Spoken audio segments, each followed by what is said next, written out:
नमस्कार, मैं हूँ राजू राइन। आप देख रहे हैं भारत की आवाज़। आज हमारे साथ हैं इस कार्यक्रम के खास मेहमान बालकृष्ण पासवान जी, जिला अध्यक्ष दलित सेना लोजपा के नेता हैं। केंद्रीय मंत्री पशुपति कुमार पारस जी के काफ़ी करीबी, चिराग पासवान जी के करीबी काफ़ी जाने जाते हैं। इनको लोकप्रिय हैं लोजपा के राजनीति से। तो सर, आपको हमारे चैनल पे जो है बहुत बहुत स्वागत है। तो कुछ सवाल आज आपसे करना चाहते हैं। जो बिहार शरीफ में रामनवमी शोभा यात्रा के दौरान हिंसा हुआ है, उस पर आपका क्या विचार है? देखिए राजू जी, सबसे पहले आपको और आपकी टीम को धन्यवाद। जो ब्लॉग के लिए आप यहाँ तक पहुँचे, इसके लिए बहुत बहुत धन्यवाद। और जैसा कि अभी आपने पूछा कि बिहार में जो अभी शोभा यात्रा के दौरान कुछ जगहों पे हिंसा हुआ है, ये काफ़ी दुर्भाग्यपूर्ण और निंदनीय है। जहाँ तक मेरा विचार है कि आदमी अपना अपना धर्म के लिए, मजहब के लिए हमेशा तत्पर रहता है, रहना भी चाहिए। ये कोई छोटी मोटी बात नहीं है, बहुत बड़ी बात है। बट मेरा कहना ये है कि आप अगर शोभा यात्रा निकालते हैं, उस दौरान प्रभु श्री राम का नाम लेते हैं, जय श्री राम। एक होता है जय श्री राम, एक होता है जय श्री राम। जी, कहने का मतलब कि अगर आपको भूख लगी है तो कहेंगे राजू जी खाना खा लीजिए, और कहेंगे राजू जी खाना खा लीजिए। दोनों में अंतर है, बहुत अंतर। लेकिन चीज़ तो वही है कि खाना खाने के बारे में दो चीज़ है, लेकिन दोनों संबोधन कर रहे हैं खाना खाने के। लेकिन एक अग्रेसिव वर्ड का अंतर है। लेकिन अगर वही चीज़ हम प्यार से बोलेंगे राजू जी खाना खा लीजिए, आपका भी दिल भराएगा कि हाँ हमको बालकृष्ण जी खाना के लिए बोल रहे हैं। लेकिन अगर जोर से बोलते हैं तो आपको अंदर से लगेगा कि क्या कर रहा है, थोड़ा देर के मन में आएगा। इसी तरह होता है शोभा यात्रा में जो अभी हुआ है, सासाराम में, नवादा में, बिहार शरीफ में, जहानाबाद में, कई जगह हिंसक। आज सुबह सुबह मैं न्यूज़ भी देख रहा था, आज सुबह सुबह फिर एक धमाका हुआ है। तो कुछ असामाजिक तत्व है, वो सोचते हैं क्या कि ऐसे करेंगे तो कुछ धर्मों को हम नीचा गिरा देंगे। जी नहीं, वो स्वयं को और अपने धर्म को नीचा कर रहे हैं। जी, ये मेरा मानना है। देखिए, वहाँ के ऐसे, हालांकि जदयू के सांसद हैं, जी जी जी, तो वहाँ वो चाहते तो रोक सकते थे, लेकिन उनका प्रयास कुछ भी नहीं दिखाई पड़ा। देखिए बिल्कुल, ये जो अभी जो है इसमें पूरी तरह से सरकार विफल है, शासन प्रशासन जो भी है बिल्कुल विफल है। उनको पता होना चाहिए कि अभी रामनवमी है, चैत का दुर्गा पूजा है, साथ में अभी रमजान का महीना भी चल रहा है, और इस तरह से उग्र होके शोभा यात्रा निकालना कहीं ना कहीं संकेत देता है कि कुछ ना कुछ अनहोनी होना है। इसलिए प्रशासन को पहले से सजग रहना चाहिए था। ये लॉ एंड ऑर्डर पूरी तरह से फेल होने का नतीजा है। अभी क्या है कि इंटरनेट बंद है, 144 धारा लागू है, पूरी तरह से कर्फ्यू लागू है वहाँ पे। इस तरह का घटना अंजाम दिया जा रहा है, ये काफ़ी निंदनीय है। तो क्या लगता, मान ले बताइए कि हम लोग जो है आपस में, अगर समाज हमारा लड़ाई झगड़ा पे उतारू होता है, इससे तो हम लोग आगे बढ़ नहीं सकते हैं। बिल्कुल, ये किसी जो भी भारत में जो भी रहते हैं कम्युनिटी के, हिंदू, मुस्लिम, सिख, ईसाई, अगर इस तरह का रहेगा तो आपस में फूट होगा। अगर हम आपस में यहाँ देखते हैं, लड़ते हैं, झगड़ते हैं, लेकिन विश्व पटल पे जब जाता है तो इसका जब खंडन होता है तो हमारा पैराग्राफ सीधे डाउन हो जाता है। तो आखिर कौन ये फूट डाल रहा है, आप कुछ बताएं कुछ इस पर। इसमें कुछ राजनीतिक षड्यंत्र भी होता है, कुछ असामाजिक तत्व के लोग भी होते हैं। अब देखिए, कुछ अच्छा खराब हर जगह है, लेकिन सबसे बड़ी बात यहाँ है कि प्रशासन के ऊपर सवाल खड़ा होता है कि जब इतना सब कुछ हो रहा था, उससे पहले क्यों नहीं सजग हुआ। बिल्कुल, तो ये कहीं न कहीं प्रशासन का भी ढिलाई है। बिल्कुल बिल्कुल। जो सांसद हैं, जो कि सर्वा हैं, जी जी, वो जिला के मालिक हैं एक तरह से समझे तो उनका भी कहीं न कहीं मेहनत में कमी रहा, उनका योगदान नहीं रहा। वहाँ जदयू के सांसद हैं। बिल्कुल बिल्कुल, मैं उनसे भी सवाल ये कर रहा हूँ कि वो भी ध्यान उनको भी देना चाहिए था, लेकिन उनका ध्यान नहीं रहा। और देखिए, एक सवाल और है कि कल ही की बात बता रहे हैं, औरंगाबाद की, इम्तियाज़ जलील MIM के वो सांसद हैं। देखिए, एक मुसलमान उग्र हुआ, जो कहाँ यहाँ की खबर सुनते हैं तो कहीं न कहीं उग्र हो जाता है। तो उन्होंने अब 24 घंटा मंदिर में, वो 12 घंटा, 24 घंटा में से 12 घंटा खुद मंदिर में बैठे रहे। तो बताइए, ये वो भी एक सांसद हैं, अब वहाँ की वो जदयू के सांसद, वो भी सांसद है, तो दोनों में क्या अंतर? बहुत कुछ अंतर देखने को मिला। बिल्कुल, अगर वो एक अलग कम्युनिटी से आते हैं, एक अलग धर्म से आते हैं, और वो मंदिर में उस दिन तत्पर थे इसलिए कि वहाँ पे कुछ अनहोनी ना हो, अनहोनी ना, वो जनता के प्रति जागरूक थे इसलिए वहाँ पे थे। अब बात यहाँ ये भी आती है कि कुछ लोग बोलते हैं क्या कि मुस्लिम ऐसा है, मुस्लिम वैसा है, ये करता है, हिंदू के साथ वो करता है। चलिए ठीक है, आपका बात मान लिए, लेकिन कुछ चीज़ तो पॉजिटिव भी तो होता है। जैसे अभी आपने बताया वहाँ के सांसद मंदिर में 24 घंटा में से 12 घंटा वहाँ पे रहे, खुद तत्पर रहे वहाँ, तत्पर रहे, तो वो भी तो अपने धर्म के लिए और दूसरे को धर्म के लिए एक शांति का माहौल रहे, इसलिए वो बैठे रहे।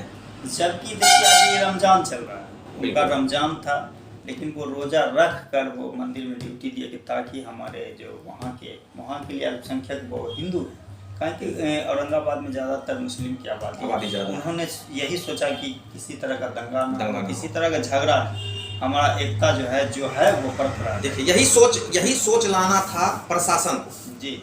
अगर ये सोच प्रशासन के अंदर होता तो शायद ये इतनी बड़ी घटना नहीं होती। अभी सरकार क्या किया है, चलो ठीक है, शराबबंदी एक अच्छा पहल है, होना भी चाहिए, बट धरातल पे कितना परसेंट सरकार तो हमेशा ये कहती रहती है कि उसका साइड इफेक्ट देखिए, केंद्र कर रहा, जो भी कर रहा, बीजेपी कर रहा है, ये वो अब वो तो आरोप पक्ष विपक्ष तो वो तो चलता रहता है, पब्लिक सब जानती है, पब्लिक सब कुछ जानती है, क्या सही है क्या गलत है।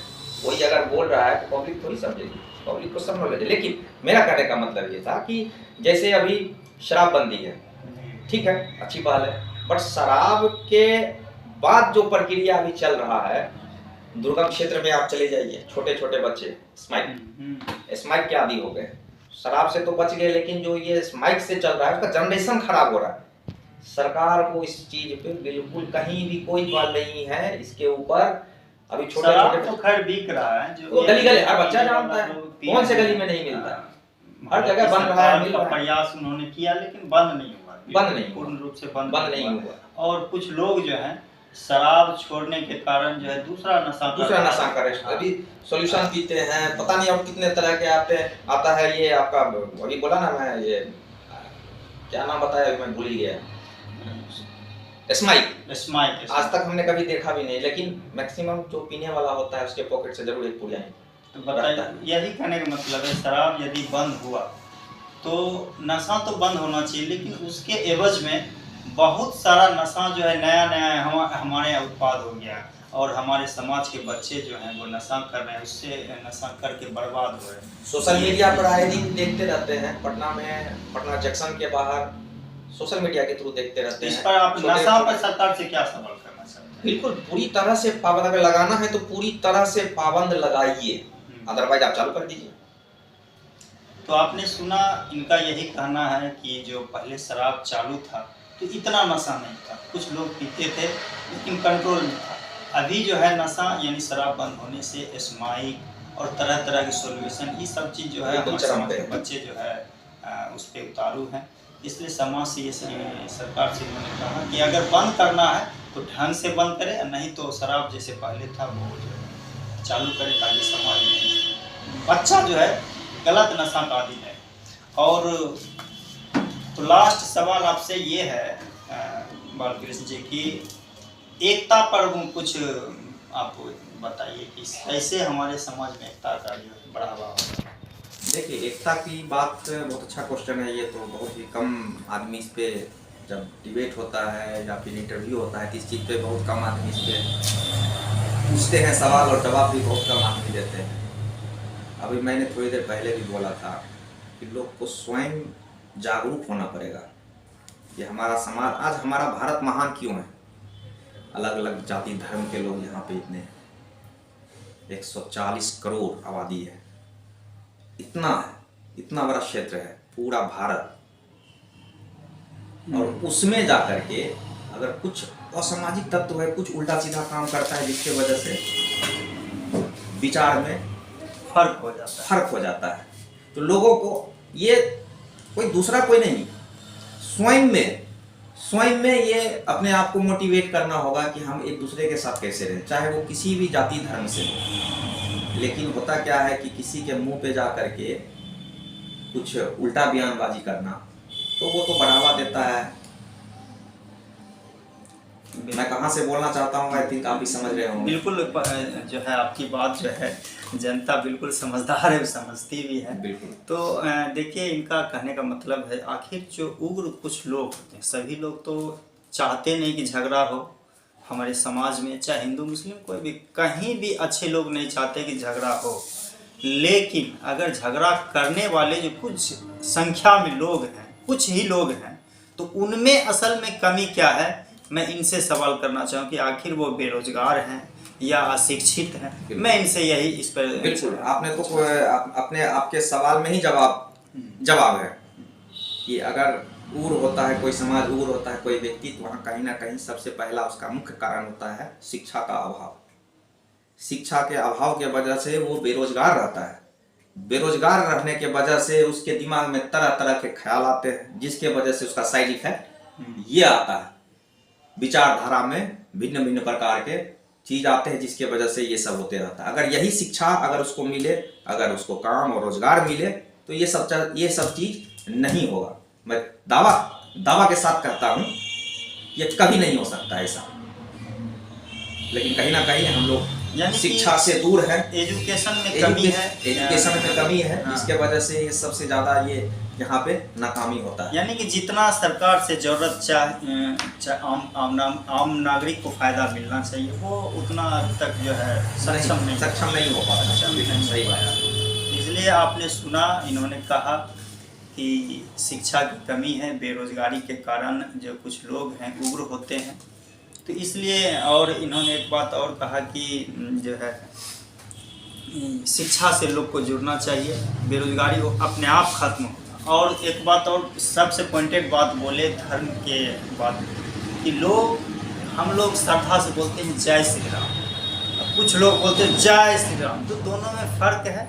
एक आदमी बोलते हैं कि खाना खाते हैं, और एक आदमी बोलता है चलो खाना खाते हैं। ये वर्ड में फ़र्क है, इन्होंने बतलाने का, ये संदेश देने का काम किया है। तो बहुत बहुत धन्यवाद आपका हमारे चैनल का, आपने इतना अच्छा बयान दिया। फिर कभी आपसे मौका मिला तो ज़रूर हम आएंगे। देखिए, समाज के प्रति तो जब तक लोग रिस्पॉन्स नहीं लेगा, तो हमारा समाज जो है नंगा हो जाए, लवारिस हो। जब तक उसका रहबर नहीं रहेगा तो वो लवारिस हो जाता है, चाहे जिस समाज का जो भी रहबर हो, लेकिन रहना बहुत जरूरी है। तो बहुत बहुत धन्यवाद, आज आपसे मिलकर बहुत खुशी हुई। नमस्कार।